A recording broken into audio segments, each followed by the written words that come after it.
Well, Dr. Susan Mead, thank you so much. She's an assistant professor of sociology at Ferrum College. She's been there for 23 years, working on issues affecting women and people of color. And she's been fighting for issues relating to people who are mistreated, but she's also concerned about the environment being mistreated. And so she's going to talk about intersectionality of privilege, and she's going to be tying together a lot of these issues we've been talking about today. So thank you very much. Can y'all hear me? Yes. Yeah. Great. And I asked that only because as much as I've been learning this afternoon and taking notes, I've also been dealing with the technology. So I'm hoping that some of my folks are on. I know some of them were having a hard time. I do believe some of them are. So you are welcome to this this kind of a midway through our whole evening and afternoon of considering the issues. And we thought it would be a good idea to come and look at these intersections that we have. Those places of power and privilege where people come together from different things, might it be class, might it be race, might it be gender, and where do we want to dismantle those places of privilege that are keeping us from some of these incredible policies we've been hearing about today. So that's sort of how this was born.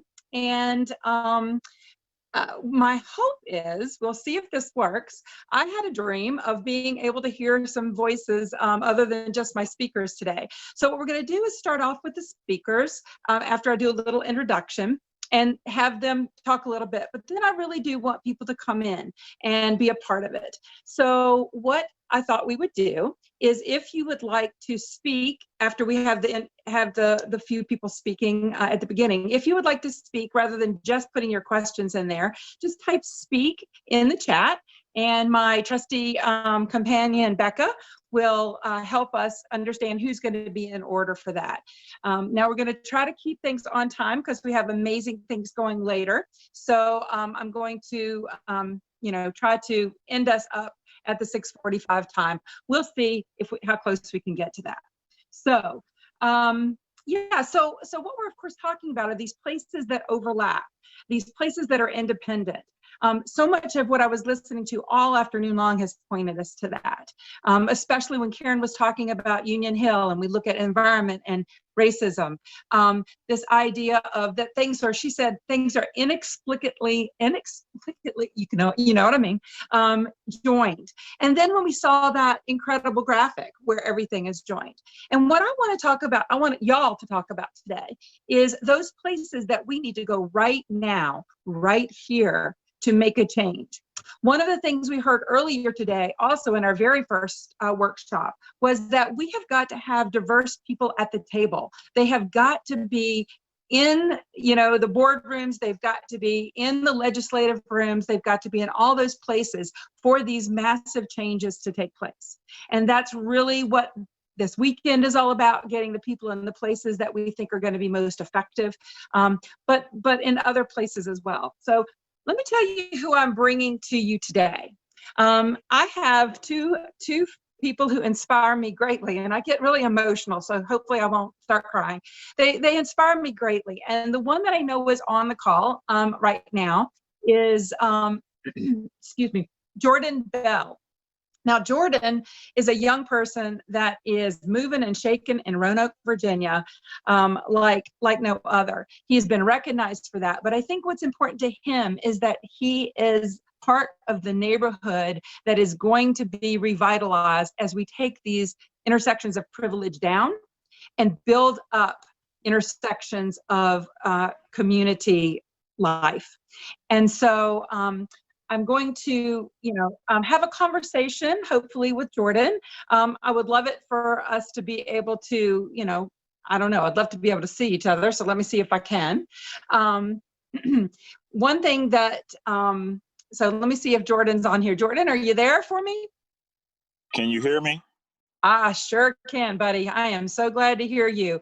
Jordan has already been at least several events today, and one of them was about a tragic situation in Roanoke of gun violence and police misconduct, and so they were having a vigil today, and this was a 4-year-old case. But I know he's been thinking about that.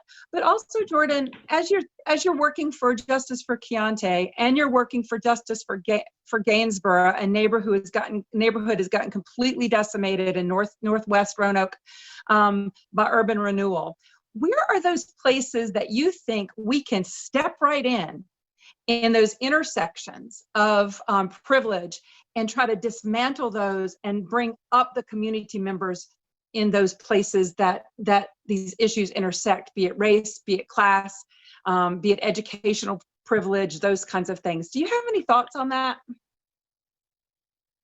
I do, and I'm sorry if you hear kids screaming in the background. I'm at the park. Through everything that's going on, I'm a father and an uncle, so I'm here at the park and they're playing around. So, but to answer your question, the places that I could see people stepping in as is kind of what I call a buffer, a median. A lot of times the issues that we see in our communities is the people in Northwest Roanoke, just for example, are predominantly African American. And unfortunately, we don't have those connections with people in positions of power that others in Roanoke may have. And the people who have those connections with the people in power, if they could figure out a way, or if we could figure out a way to get those folks connected with the people in Northwest Roanoke, and then get to the table with the people in the positions of power, we can kind of come up with a plan together on how everyone benefits from it, but no one feels left out. And so that's the first thing that I think people could do, that is out of, people of color, that they could kind of be a median, a buffer between those people and people in positions of power. A lot of times we just get left out of the conversation simply because we don't know. It's not because someone doesn't like us or something like that. It's simply because we don't know, we weren't privy to the information. But if we were privy to the information, I think that we would act on that information. So that's one thing that I think could be done as far as stepping in those areas. So getting people in that place that can be the liaison between the powerful people and the community people, and getting communication to be much stronger. People can really hear each other. Yes. Where have you seen that work? And I know you've been in a lot of projects that have been very successful and ones that are on their way. I know you're refurbishing a home in the neighborhood. I know you work in the schools. Have you seen an example where we've been able to do that kind of thing and overcome more than one kind of privilege? I actually have. When city council elections happened a couple of years ago, I wasn't as known as I am now. So of course I had an opinion of my own, and I wanted the city council members to hear my perspective on things. And so I knew someone out of my community that knew every single city council member. This person knew the mayor and everything, and that person respected me and I respected him. And I simply asked him, hey, can you get me connected with the mayor and city council members? And all I want to do is have a conversation with them. And that was able to happen. And what came from that was we started something called the mayor's graduation class. And now the mayor has, he does 10 seniors. So he picks 5 from one high school and 5 from another high school. And each of those seniors are able to basically learn what the mayor does from day to day. And that program came through me knowing someone that knew the mayor and got me connected with the mayor. Okay, so now does the mayor know who you are? Yes, he knows. He knows. He pretty much he calls me now. He doesn't have to call the person who got me connected with him. Now he calls me directly. So with that, it was kind of okay. The mayor knew the person that I connected with. I knew the person that the mayor knew. I talked to that person. The mayor talked to that person, and that person connected us. And mind you, the person that we both knew was a white gentleman. So it kind of the mayor is African American. The median person was a white gentleman, and of course I'm African American, and that white gentleman connected me with the mayor. So really making sure that we're using all of our resources, going sort of exploding those lines of that might keep us from each other. Does that work pretty well? Yes. Yeah. And here recently, we had a big protest on May 30th. And a lot of things happened during that protest, pepper spray, pepper bullets, and things like that. And it was a connection that I had made previously before the march on May 30th with someone that knew the police chief. So as soon as everything happened on May 30th, the police chief knew exactly who to contact to get in contact with me, and I knew exactly who to contact to get in contact with the police chief. If we didn't have that connection before May 30th, things could have gotten a lot worse than they were. Yeah, and if anybody, I don't know if anybody got a chance to see a lot of the video from Roanoke, but I would watch Jordan talking to the officers and talking to different people. And then there was another rally a week later, and that had a whole different tone to it. Yes. And I think that, and then you've had this is the third weekend that there has been an observance. Probably more than that, but I know at least 3. And so we really appreciate your leadership on that. So the pieces I see here are, I love it. Just the getting into the powerful places, getting the communication, going across lines, whether it be racial, class, neighborhood, those kinds of things, and making sure that you have a voice that people are now calling you rather than you're having to call them. So I think that's amazing. So all right, hold on. I'm going to see if I can get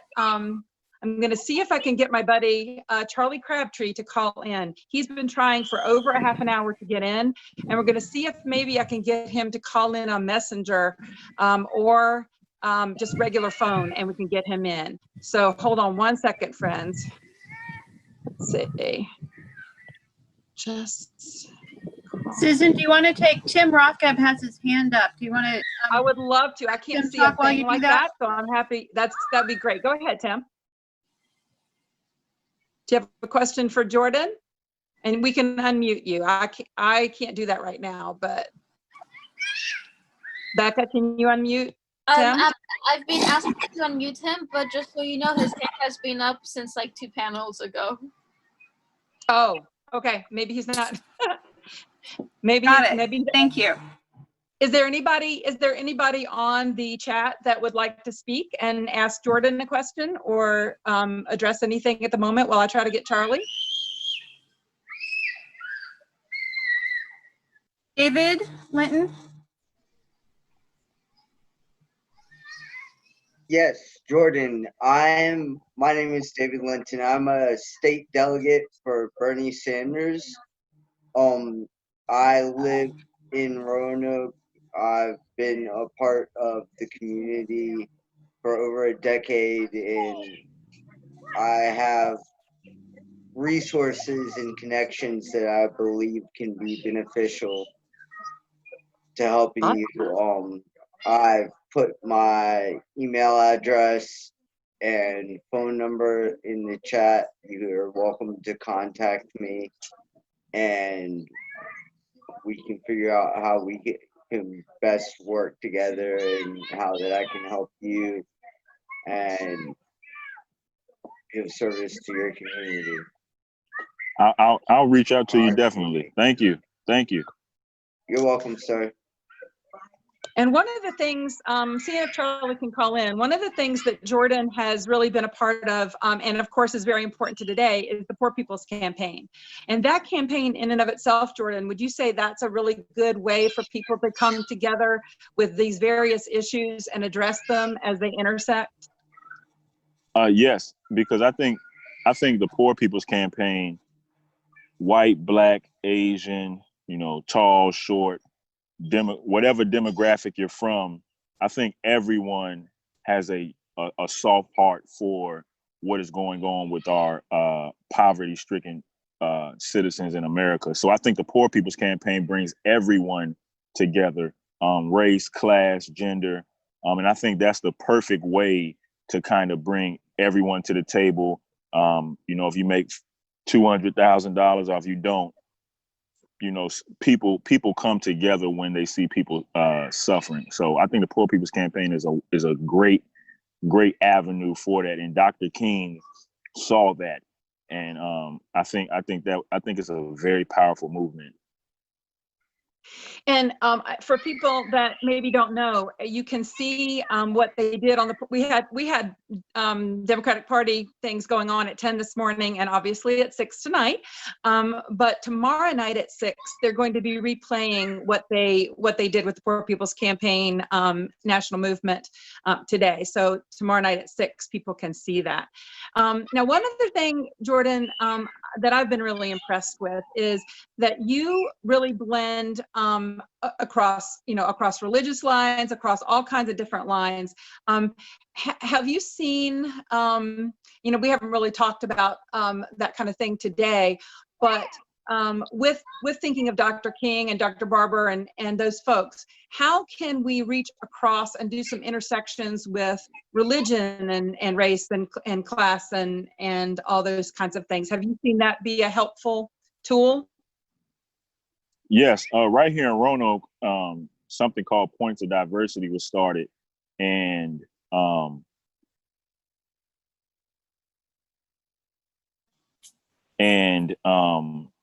in Points of Diversity, you have Christians, Muslims, Jews, and in that organization, you see it all the time. Religious beliefs aren't brought up when we're talking about fixing suffering for people suffering. So I see it with the group called Points of Diversity all the time. And it's simply at the core of every religion is love.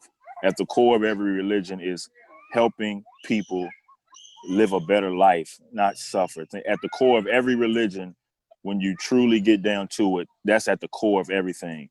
And so when people see that, I think it doesn't matter if you're a Muslim, if you're a Jew, if you're a Christian, you just want to help your fellow man, your fellow woman live the best life that they can. And I see that all the time right here in Roanoke, Virginia, especially with the group called Points of Diversity.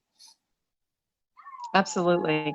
So, and we see all the time that groups of all kinds of backgrounds are lobbying for these policies. And policy is really what we've been talking about today, those first steps. And I'm hoping that Charlie can call in here just a minute. If he can't, we'll introduce him to y'all some other way, some other time.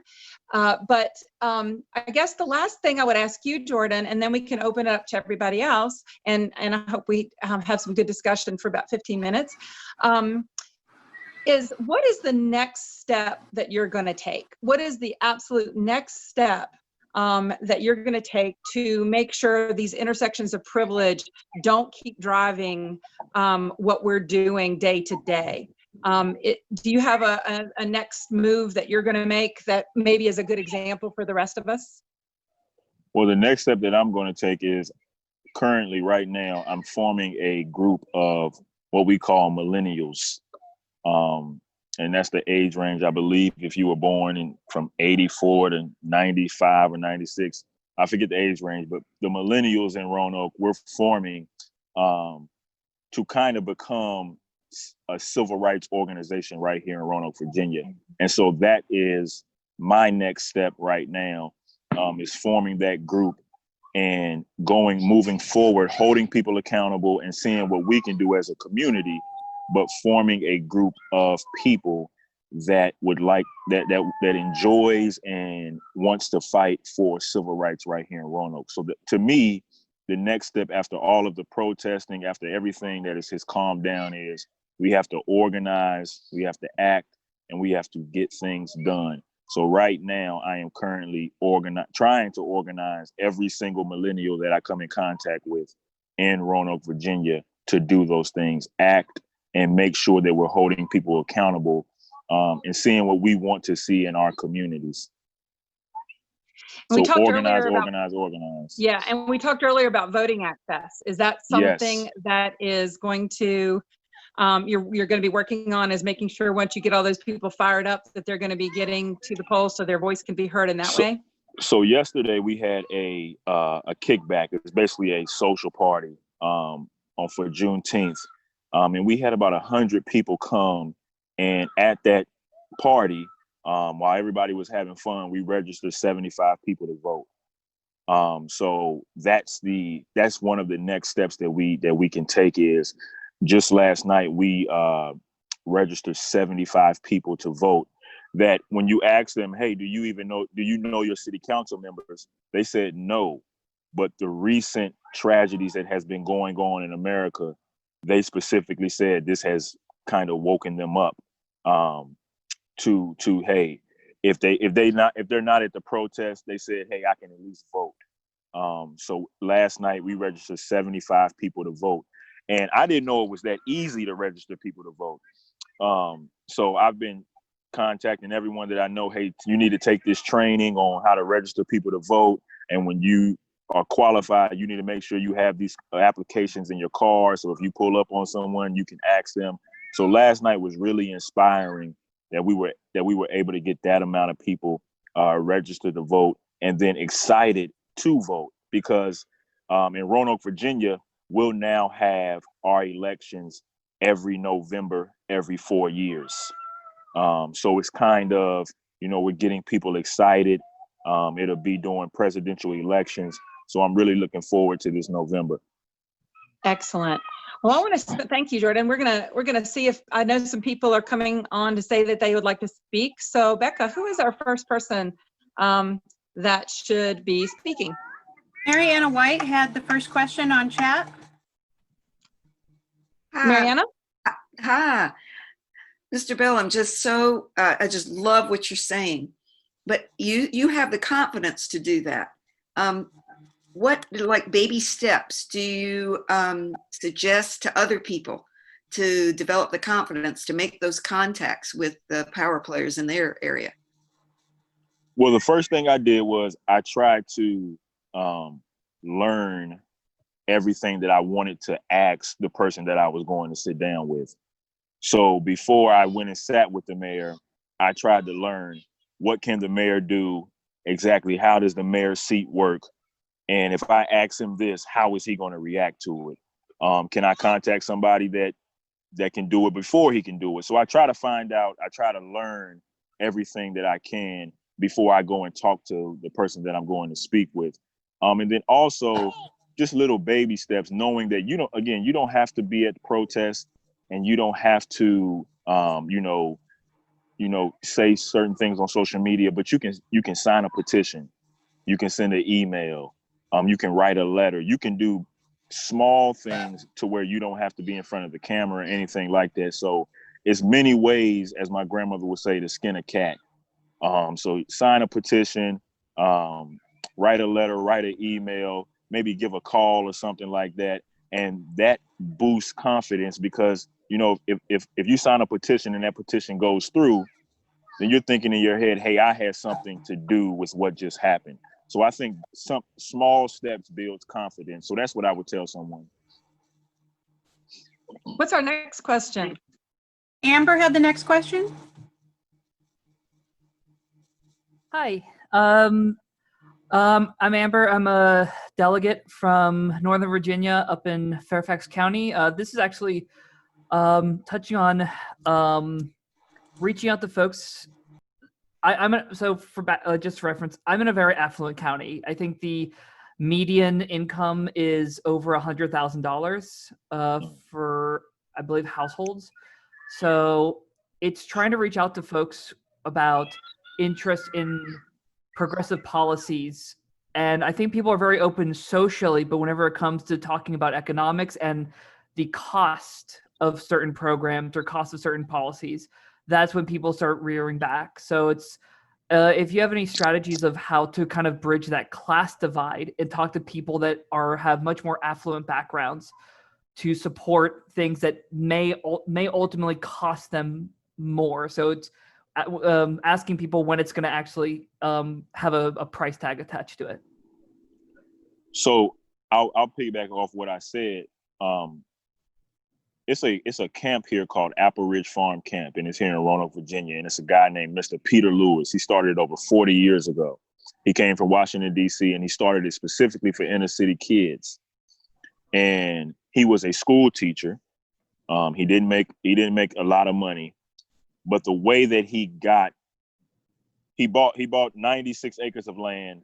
The camp only had a barn and a basketball goal that was in some gravel. Now the camp has a junior size Olympic swimming pool, a full court tennis court, a full court basketball court, 20 bunk beds, 3 bed and breakfasts, all different kind of things. And I asked Mr. Lewis, how did you do that? And he simply said he knew the wife of a very wealthy man. He worked with his wife, and he became friends with his wife. And when that gentleman's wife found out about Apple Ridge, that gentleman's wife went to her husband and said, "Hey, would you mind helping Apple Ridge?" And that simply turned into a friendship. They didn't talk about money. They didn't talk about how much money someone made. They didn't talk about anything. Mr. Lewis became their friends. They became Mr. Lewis's friends. And they saw the end goal of what Apple Ridge was created for. And so that turned into people who are making $200,000 and $300,000 a year. They're donating 10% of that to Apple Ridge, simply based off Mr. Lewis being a good individual and making friends across boards. So I think that's what we have to do is we have to figure out a way to make friends across the board, and they have to figure out a way to make friends across the board as well. But I think that's the way that we can bridge those gaps when it comes to income and class. Because again, if you're white, if you're black, if you're in poverty, you're in poverty. It's no difference. So we have to understand that you're not better than me because we're in the same kind of positions. So I think that's the best way that we could do that. Awesome. Thank you. How about our next person that had a question, wanted to speak? I don't have any more questions, but I'm sorry, I don't know how to pronounce her name. Mika had a point about opportunity at UVA. Excellent. Oh, Mika? yeah. I didn't really. I just think when people are talking, I'm thinking about all these potential connections, and there's UVA has a thing called a democracy initiative, and within the democracy initiative, they have labs, so laboratories where they kind of have a greater opportunity to explore the topics in greater detail, and one of them is the religion lab. So it talks about the intersection of race and religion and democracy. And I was just going to mention to them that what Jordan had mentioned about the points of diversity, I was just going to bring that up with them. Excellent. Good. Well, I don't think my friend Charlie's going to be able to get on. He has worked for about an hour to be able to do that. So that's unfortunate. But we still have Jordan. And so Jordan, we've been talking a lot today about changing, whole systems. I mean, we're talking, economic systems. And some of the things that we've been talking about during this hour have been a little bit more of, like we said, those next steps. If you were to think of one thing that needed just almost a complete overhaul, and again, I know you work in all kinds of realms in the Roanoke Valley. What would be the one area that you think that we might need to get together across lots of lines and just say, this has got to be changed wholesale, and here's some new ideas how to build it back up? Can you think of anything like that? Investment in neighborhoods. No one benefits from a bad neighborhood. No one benefits from a bad neighborhood. And this is near and dear to my heart because neighborhoods are very important to me. But investments in neighborhoods, investments in communities, because we're so close and we think we're so far apart, but we're so close in living proximity to each other. And so no one benefits from a bad neighborhood because eventually those bad neighborhoods will affect the so-called good neighborhoods. And so if, you know, and you see this in a lot of cities, what people call, quote unquote, the ghetto is sometimes maybe a 10-minute walk from downtown. And so if you're not investing into that neighborhood that's 10 minutes from your downtown area, you're not going to attract tourists, you're not going to attract businesses, you're not going to attract people to downtown. So why not invest in the people and in the buildings and the homes that's in those neighborhoods all across the city, but especially those cities where those neighborhoods are close to downtown. And again, this is near and dear to my heart because the community that I live in, Gainesboro in Roanoke, is the closest neighborhood to downtown. But to me, it's the most neglected neighborhood in the city of Roanoke. It was completely destroyed starting in 1955, and it hasn't been fixed since. And it's literally you walk over a bridge from Gainesboro and you're in downtown. So it would be intelligent, in my opinion, to invest into, just for example, the Gainesboro neighborhood, because if you build up the Gainesboro neighborhood and if you build up the people in the Gainesboro neighborhood, that just benefits the city overall. And I think that should be the goal of everyone is, I want to live in the best neighborhood I can. I want to live in the best city that I can. What can I do to change that dynamic? And to me, it is investing in neighborhoods. So that's the first thing. Of course, education comes to my mind, but outside of education, I think investment into neighborhoods is key. It shouldn't be 50 abandoned homes in a neighborhood that's 5 minutes away from downtown. That just shouldn't be the case. And you see that in a lot of cities across the country.